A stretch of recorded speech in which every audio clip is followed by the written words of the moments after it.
Howdy Pianos. We are starting with a new-ish note.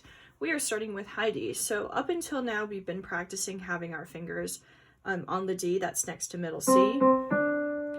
But we are now adding a new note. Ooh, I don't know if I can actually play the note with the tripod that way. Here we go. We are adding what's called high D, and high D on your right hand. So we played up through A. High D would be this D up here. So we've gotten used to kind of knowing where D's are. But for our purposes, we're going to be learning high D this week. So if our right hand's on the D next to middle C, we're just going up to high D, and that's the highest note we'll play for quite some time.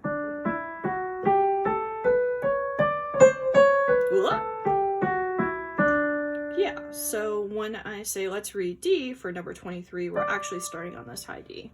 And with your left hand, since it's down an octave from where your right hand normally is, high D would be essentially ending up where you would start on your right hand.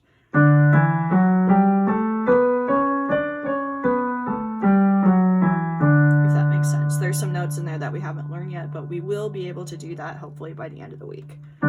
So we're starting with D, but we are actually learning high D, so we're switching over to this one. This is number 23. I'm not going to make you clap it. I am just going to let you play. 1, 2, 23. D, D, D, D, D, D, D, D, D, D, D. And you do want to get used to using 5 for that, because we will use all of our fingers and we'll be moving around more this week. So that is high D.